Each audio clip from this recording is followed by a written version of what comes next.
So in this presentation, we are going to look at queuing systems. In particular, we're going to look at an MM1 queue. Okay, so here is our setup. We have an MM1 queuing system.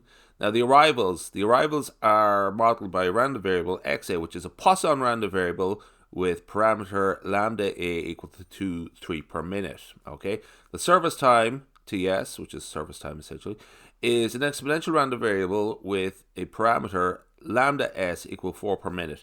Now the important thing here actually, just to sort of catch in this question, is actually immediately the notation.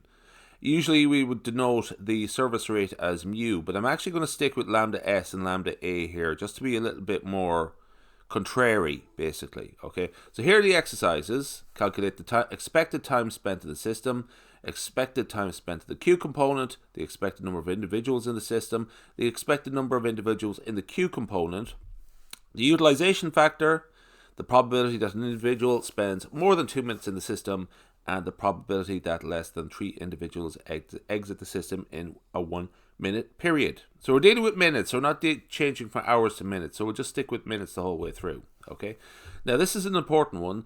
In an MM1 queuing system, the average time spent in the queuing system, W, which includes both the time spent waiting in the queue and the time spent in service, is given by the following formula. W equals 1 divided by mu minus lambda. Okay. Now this is a generic formula, by the way. So that's just actually sort of, this is what you would see in a textbook. And what I'm deliberately doing is being a little bit contrary to this by using slightly different notation for our exercise.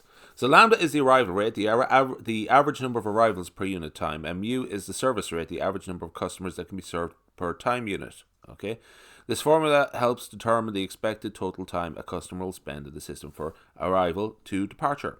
Okay, so anyway, how does that work for us? Well, I said previously that I'm going to denote the service rate as lambda s and the arrival rate as lambda a. So this is our formula now, okay? W equals 1 divided by lambda s minus lambda a, or lambda a is 3 per minute. That's again our arrival rate, and the service time is our service rate is lambda s, which is 4 per minute. So W equals 1 divided by 4 minus 3, which is 1 divided by 1, which is 1 minute. I'm laboring the point there that I'm using lambda s rather than mu here. So I'm just going to sort of back off it a bit. So just be mindful of that for the rest of the video. Okay. The expected time spent in the queue component. So that is lambda a divided by lambda s times lambda s minus lambda a. So the waiting time spent in the queue is 3 divided by 4 times 4 minus 3. That is 3 divided by 4 times 1, which is 3 over 4. 3/4 of a minute. We'll keep within minutes, so we'll just go 3/4 of a minute. That is 45 seconds, obviously, but we'll just stick with minutes. Now, the expected number of individuals in the system, that is as follows. This is Little's law, essentially. L equals lambda a times W.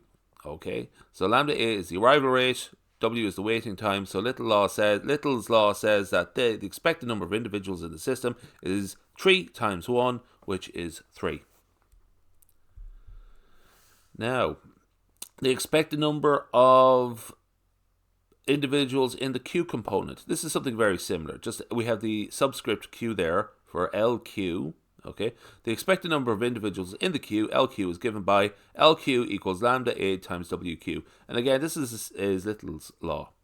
LQ equals 3 times 3 over 4, which is 9 over 4, which is 2.25 minutes. Okay. Now, the utilization factor. Also known as the traffic intensity, actually, I think. But I usually call it the utilization factor. In an MM1 queuing system, the utilization factor, rho, represents the proportion of time that the server is busy. The formula for the utilization factor is as follows. Rho equals lambda divided by mu. Okay? And again, that's the generic notation there. Just going back to that, because this is what you might see in a maths book. The utilization factor is a key measure in queuing systems and queuing theory, as it indicates how effectively the server's capacity is being utilized. A utilization factor close to 1 means the server is nearly always busy, where a lower utilization factor means that the server has idle time. So let's see how that works. So here, again, we're going back to our question notation, which is lambda A and lambda S. So that is lambda A divided by lambda S equals 3 over 4, which is 3/4, 0.75 minutes. Okay. Now, we're going away from queuing theory and going into sort of more general probability distributions here, okay? So, probability that an individual spends more than 2 minutes in the system, okay? So, for an MM1 system, the total time spent in the system is an exponentially distributed random variable with the parameters μs minus μa, okay? Now, essentially, that's the gist of this question, really. Just knowing that for first bullet point, okay? Because after that, it turns into an exponential random variable, which is a straightforward enough exercise, really. So the probability that the time spent in the system t exceeds a certain time t is given as follows. Now, again, this is actually the fundamental theory for exponential random variables. P of t greater than t, where capital T is the variable name and t is a certain number, small t is a certain number, that is the exponential of minus lambda s minus lambda a times t. Okay, so lambda s minus lambda a is actually a single value here. Okay, it's 4 minus 3. So given that t is equal to 2, we have probability of t greater than 2 equals the exponential of minus 4 minus 3 times 2, lambda s minus lambda a times 2, which is t. So that works out to be minus 1 times 2, which is the exponential of minus 2, which is 0.1353. Okay, 13.53%. Okay. Now, the last one, calculate the probability that less than 3 individuals exit the system in a 1 minute period. Okay. And essentially what we're going to do is something similar here. This is just knowing the relevance of lambda s minus lambda a in the context of a Poisson distribution. Okay. So the number of individuals exiting the system follows a Poisson distribution with a rate parameter lambda s minus lambda a equals 1 per minute. Okay. So the probability of k exits in 1 minute is given as follows. This is the standard probability mass function for a Poisson distribution. Probability of x equal to k.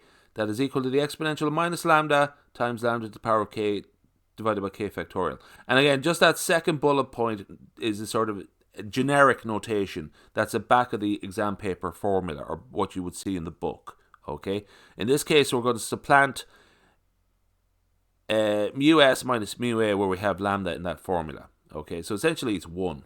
Okay, our lambda value is 1. So essentially what we have to do here is calculate for k equal to 0 the probabilities.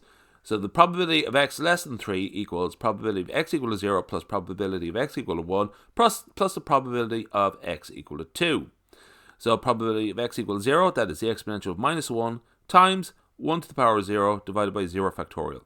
And that should work out to be exponential of minus 1, which is 0.3679. Just recall that anything to the power of 0 is automatically 1, and 0 factorial is also 1. Moving on to probability of x equal to 1. That, again, similar numbers here. Exponential minus 1 times 1 to the power of 1, which is 1, divided by 1 factorial, which is also 1. So again, we end up with the exponential of minus 1, which is 0.3679. So finally, probability of x equal to 2, that is the exponential of minus 1 times 1 squared divided by 2 factorial, that is the exponential of minus 1 divided by 2, which is 0.1839. In fact, you get to recycle a lot of numbers there. That actually looks like a lot of work, but actually you get to recycle a lot of numbers, so that's calculations speed themselves up very nicely. So anyway, we put them all together. Probability of x equal to 0 plus the probability of x equal to 1 plus the probability of x equal to 2. That gives us the probability of x less than 3. Add all those numbers together, 0.3679 times 2 plus 0.1839, and it gives us 91%, or 0.9197. Okay, that's us done.